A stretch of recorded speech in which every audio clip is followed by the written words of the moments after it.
Once, there lived a very poor man. He had so many children, one after another, that finding godparents became a desperate task. He had asked everyone he knew, everyone in the village, everyone in the world, it seemed. When yet another child was born, there was simply no one left to ask. The man didn't know what to do. Burdened by worry and exhaustion, he lay down, and in his troubled sleep, he had a dream. A voice told him to go outside the village gate and ask the very first person he met to be the godfather for his child.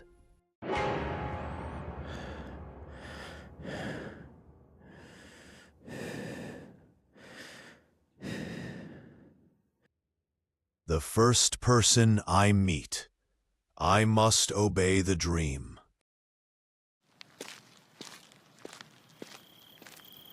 Trusting the strange command of his dream, the poor man went to the gate and waited.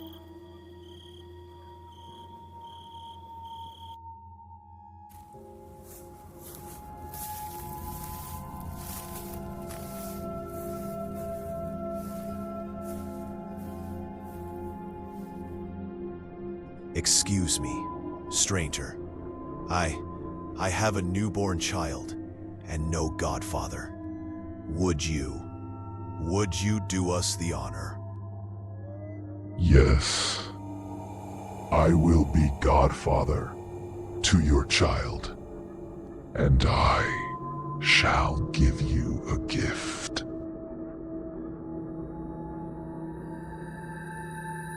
This is a wondrous water. With it, you can heal the sick. But there is a rule, a most important rule. You must look closely where I am standing. The stranger, who was death himself, explained the power and its limit. If I stand at the patient's head, give them this water, and they will recover. But if you see me standing at their feet, do nothing. All your efforts will be useless. The sick person must die. Understand this well. I understand. Thank you, Godfather.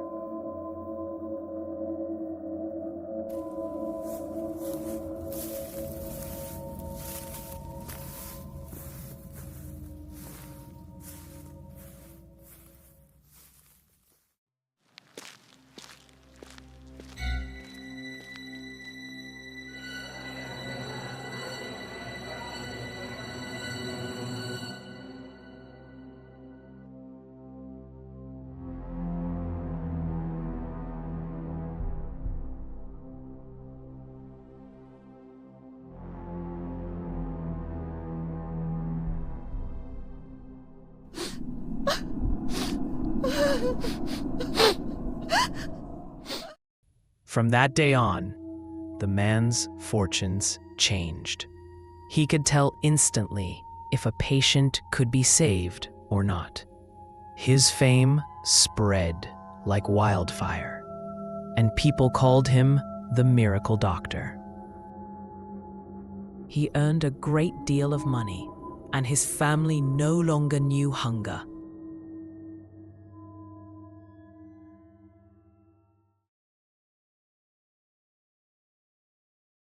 His reputation reached the highest levels. One day, he was summoned to the palace. The king's own child was gravely ill.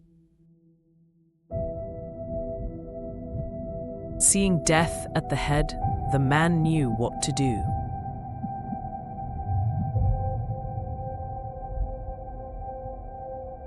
He repeated this miracle a second time, when the royal child fell ill again. But then he was called once more.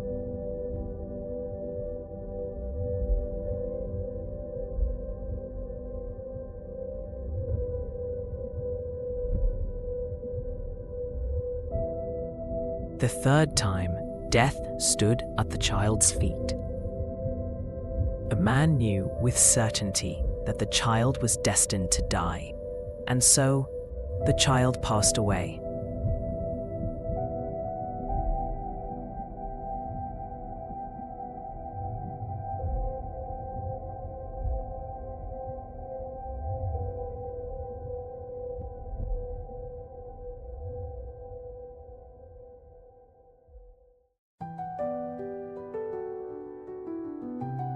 Some time later, having achieved great success with the water, the man decided he should visit his mysterious godfather.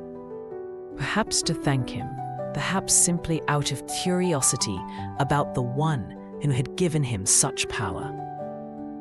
He journeyed to the address his godfather had given him.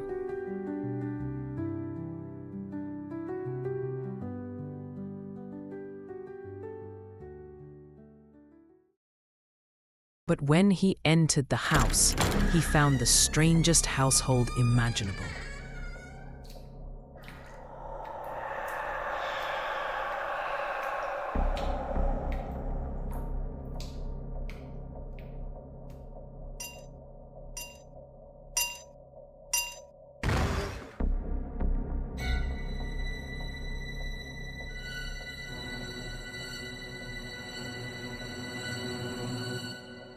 Excuse me, where does the Godfather live?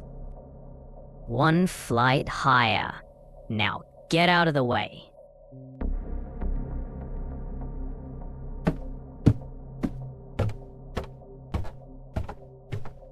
On the second flight, a chilling sight met his eyes.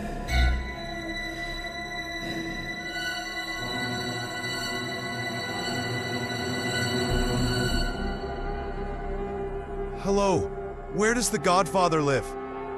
One flight higher.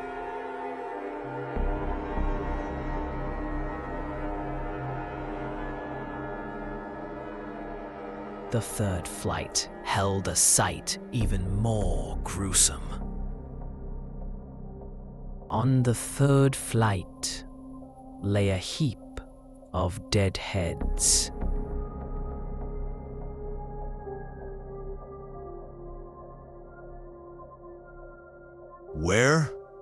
Where does the Godfather live?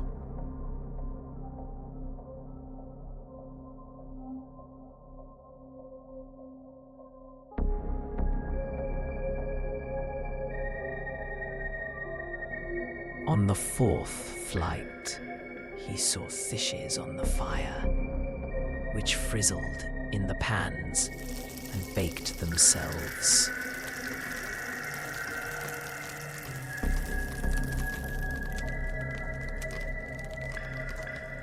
Godfather, where are you? One flight higher. We're almost done here.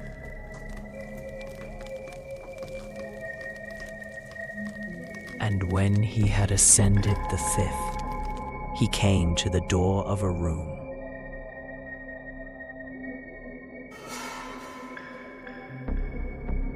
He peeped through the keyhole.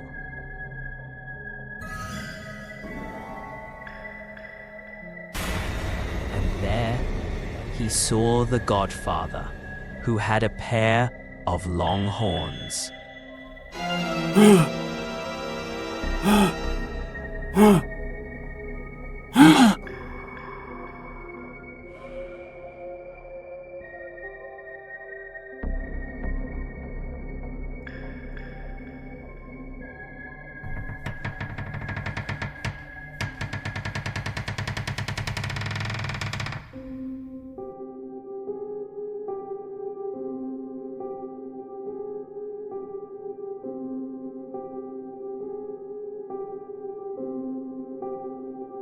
But as he enters the room, the Godfather hides himself under the bed covers. Godson, you arrived. Come in, come in. Sir Godfather, you have a very strange household. When I came up the first flight of stairs, the shovel and broom were fighting, beating each other violently. How stupid you are. That was just the houseboy and the maid having a chat. Pay it no mind. But on the second flight, I saw dead fingers lying everywhere. Oh, how silly. Those weren't fingers. Those were just some roots of Scorzonera. And on the third flight, there was a heap of dead men's heads. Foolish man. Those were cabbages. Just cabbages. On the fourth flight, I saw fishes in pans, sizzling and baking themselves. Well, of course. They were just getting ready for dinner. See?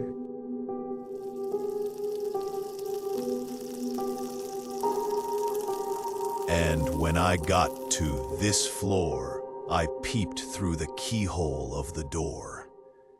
And there, Godfather, I saw you, and you had long, long horns. And then the death reveal itself. Oh, that is a lie. The man became alarmed and ran out.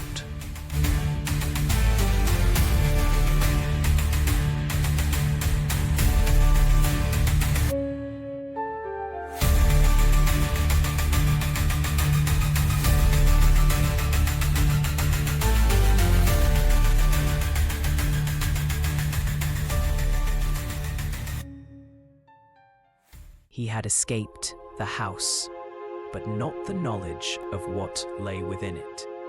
He had bargained with death, a force as immense and impartial as the setting sun, governing the end for king and commoner alike.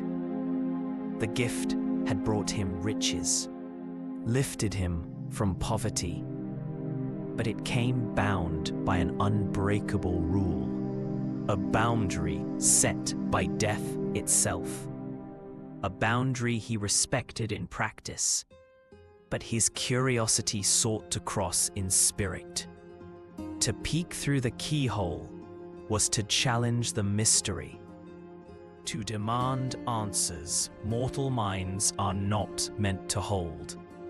For some doors are best left unopened, and the true face of our beginning and our end remains the ultimate, untouchable secret.